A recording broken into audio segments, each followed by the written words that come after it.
বান্দরবান জুড়েই দর্শনীয় অনেক স্থান আছে, এগুলোর একটির চেয়ে অন্যটি আরও সুন্দর। বান্দরবান গেলেই প্রকৃতির অপার বিস্ময়ে নয়ন জোড়াবে আপনার। তবে জানেন কি, বান্দরবানের অন্যতম সেরা এক দর্শনীয় স্থান হলো আন্দারমানিক, যেখানে পর্যটকদের প্রবেশে নিষেধাজ্ঞা রয়েছে।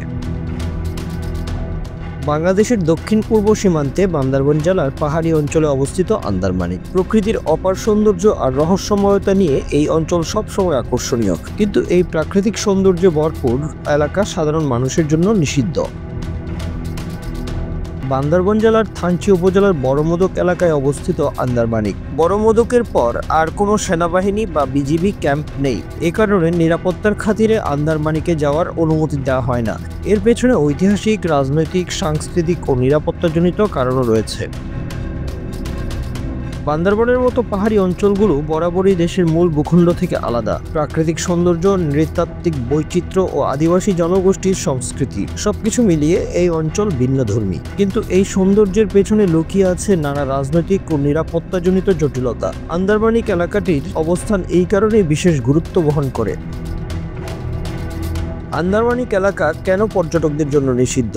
এর উত্তর খুঁজতে গেলে ইতিহাসের দিকে ফিরে তাকাতে হয়। স্বাধীনতার পর থেকে এই অঞ্চল আদিবাসী জনগোষ্ঠী ও পাহাড়ি নেতাদের সাথে দেশের মূলধারার সরকারের সম্পর্ক এক ধরনের টানাপোড়েনের মধ্য দিয়েই গিয়েছে।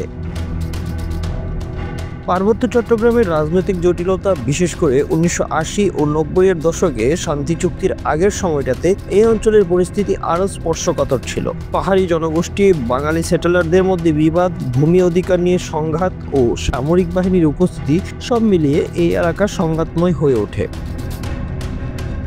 1997 সালের পার্বত্য চট্টগ্রাম শান্তি চুক্তি অনেক সংঘাতের অবসান ঘটিয়েছে বটে, তবে তা পুরোপুরি রাজনৈতিক ও সামাজিক স্থিতি আনতে পারেনি। আন্দারমানিক অঞ্চলের আশেপাশে এখনও কিছু সংঘাতের শঙ্কা রয়েছে, যার কারণে নিরাপত্তাজনিত উদ্বেগ থেকেই সরকার এই এলাকাকে পর্যটকদের জন্য নিষিদ্ধ করেছে। এছাড়া স্থানীয় আদিবাসী নেতারা মনে করেন বাইরের লোকদের আনাগোনা তাদের সংস্কৃতি এবং পরিবেশের উপর নেতিবাচক প্রভাব ফেলতে পারে। তাদের আশঙ্কা, পর্যটনের মাধ্যমে ভূমি দখল ও বাণিজ্যিকীকরণের বৃদ্ধি পাবে, যা তাদের সাংস্কৃতিক স্বতন্ত্র ও নিরাপত্তার জন্য হুমকিস্বরূপ। আন্দারমানিক এলাকায় বিভিন্ন আদিগোষ্ঠী বাস করে, বিশেষ করে ম্রো, মারমা এবং চাকমা। তাদের জীবনযাত্রা এবং সংস্কৃতি বহুদিন ধরে এই অঞ্চলের পরিবেশের সাথে জড়িত। এখানকার মানুষ প্রকৃতির সাথে নিবিড় সংযোগ বজায় রেখেই জীবন ধারণ করে। আধুনিক সমাজের সাথে তাদের সম্পর্কের তুলনামূলক দূরত্ব বজায় রয়েছে। সরকারি নিরাপত্তা বাহিনীর দৃষ্টিভঙ্গিতে আন্দারমানিক এলাকা এখনও নিরাপত্তাজনিত চ্যালেঞ্জের মুখোমুখি। পার্বত্য অঞ্চলে নানা উগ্রপন্থী গোষ্ঠী ও অপরাধী সংগঠন এখনও সক্রিয়, যারা স্থানীয় জনগোষ্ঠীর মধ্যে অসন্তোষকে কাজে লাগিয়ে রাজনৈতিক ফায়দা তোলার চেষ্টা করছে। এই কারণেই এলাকাটিকে সামরিকভাবে সংবেদনশীল অঞ্চল হিসেবে চিহ্নিত করা হয়েছে এবং পর্যটকদের প্রবেশ নিষিদ্ধ করা হয়েছে। আন্দারমানিক এলাকা পার্বত্য চট্টগ্রামের সীমান্তবর্তী অঞ্চলের খুব কাছেই অবস্থিত। মিয়ানমার সীমান্তে এই এলাকা অত্যন্ত সংবেদনশীল, যা নিরাপত্তা সংস্থাগুলোর জন্য একটি উদ্বেগের কারণ। সীমান্ত দিয়ে অস্ত্র ও কাঠ পাচার, মাদক ব্যবসা এবং সীমান্তে সংঘাতের ঝুঁকি এই অঞ্চলের নিরাপত্তাকে বিপন্ন করে তুলেছে। তবু থেমে নেই পর্যটকরা। আইনশৃঙ্খলা রক্ষাকারী বাহিনীর চোখ ফাঁকি দিয়ে রাতের অন্ধকারে ঢুকে পড়ছেন পর্যটকরা। যারা রোমাঞ্চ প্রিয়, কেবল তারাই আন্দারমানিকে যাওয়ার সাহস দেখান।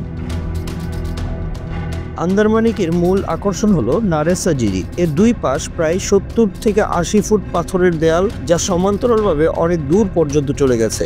মনে হবে কনক্রিটের ডালাই দেওয়া হয়েছে দুই পাশে পাহাড়ি দেয়াল। এক অদ্ভুত অনুভূতির সৃষ্টি করবে সেখানে। আন্দারমানিক সত্যিই অন্ধকারে ঢাকা। দিনের বেলাতেও অন্ধকার, ভুতুড়ে পরিবেশ। সূর্যের আলো কম পৌঁছানোর কারণে স্থানটি সবসময় অন্ধকারে থাকে। Bangla affairs news desk.